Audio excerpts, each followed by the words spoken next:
2026 বিধানসভা নির্বাচনকে সামনে রেখে ধলাই সমষ্টিতে জনসংযোগ চালিয়ে যাচ্ছেন বিজেপির টিকিট প্রত্যাশী অমিয় কান্তি দাস।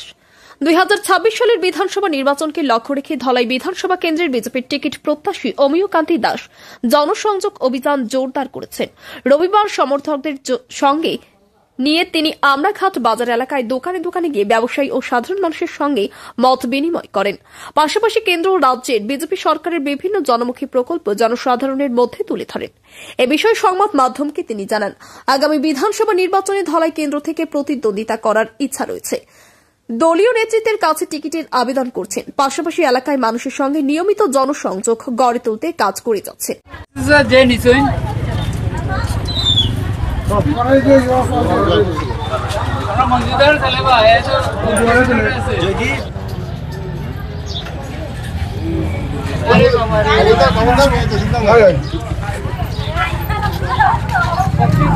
বিজেপি যারা আছে আমরা ছিলেন ঠিক আছে তো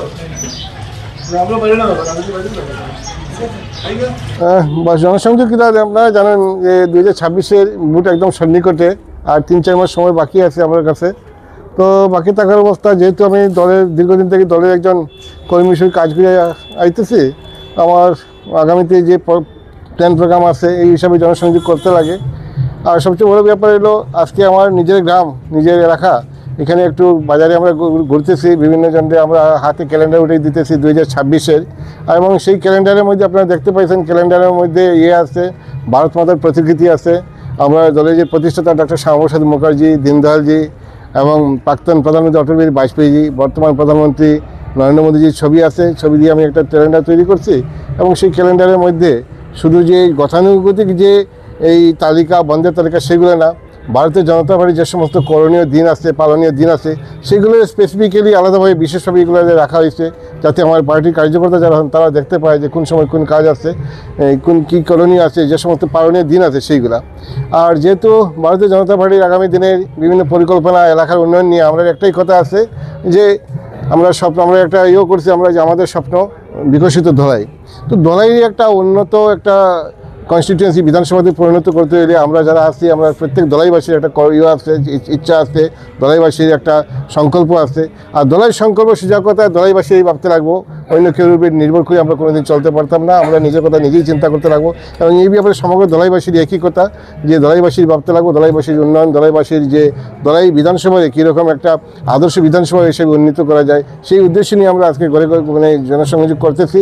এবং জনসংযোগ করার সাথে সাথে আমরা শুধু ক্যালেন্ডার যে দিতেছি তা কোনো ব্যাপার নয়, ক্যালেন্ডারের সাথে সাথে ভারতীয় জনতা পার্টি, আপনারা জানেন যে গতকালকেই গত পরশু দিনই 6 তারিখেই মাননীয় মুখ্যমন্ত্রী আমরা এই ধলাই বিধানসভার বরজালাঙ্গাতে একটা ধলাই বিধানসভা ভিত্তিক একটা কার্যক্রম হয়েছিল বরজালাঙ্গাতে, এবং সেখানে আমরা দেখছি মোর দেন 20,000, 20,000-এর উপরেরও যে মহিলা যারা আছেন, 20,000-এর উপরের মহিলা এই যারা আছেন তাদের কাছে এই 10,000 টাকা করে একটা দেওয়া হয়েছে, চেক দেওয়া হয়েছে।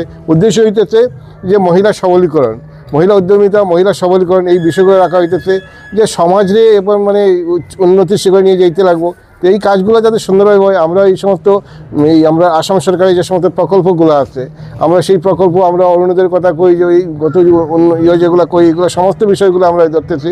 এবং আমরা দেখছি কিছুদিন আগেও দেখতে পাচ্ছি, মাস 2 আগেও, যে কলেজ পড়ুয়া যারা সমস্ত আছে, মেয়েরা আছে, তাদের কাছেও আমরা মাননীয় মুখ্যমন্ত্রীর তরফ থেকে নিযুক্ত মাইনা প্রকল্পের মাধ্যমে 1,000, 1,250, 2,500 টাকা করে তুলিয়ে দেওয়া হয়েছে।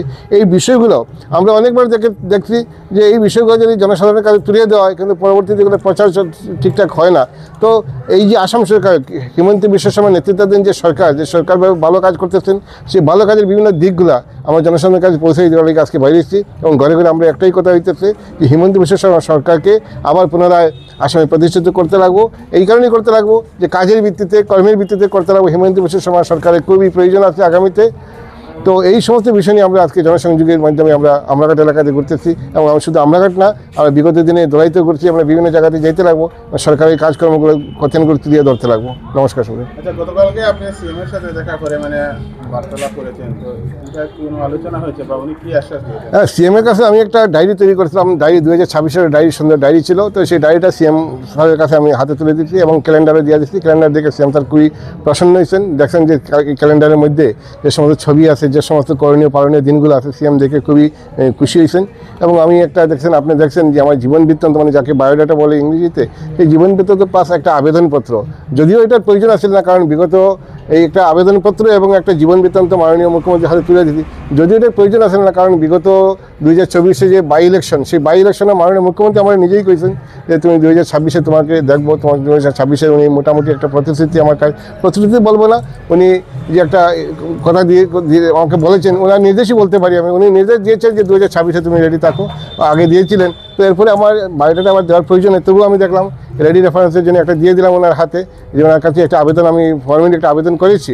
হ্যাঁ, আবেদন করেছি ওই কারণেই যে আবেদন তো করা আমার প্রয়োজন আছে, আবেদন করেছি আমি। আর যদিও আবেদন উনি আগেই আমাকে বলে দিয়েছেন, তো আমি আশাবাদী যে মাননীয় মুখ্যমন্ত্রী যে সমস্ত ওনার যে নির্দেশ, সেই নির্দেশ অনুযায়ী আমি এগিয়ে যাচ্ছি এবং আগামী দিনে 2026 একটা ভালো রেজাল্ট হবে এখান থেকে, দলাই থেকে।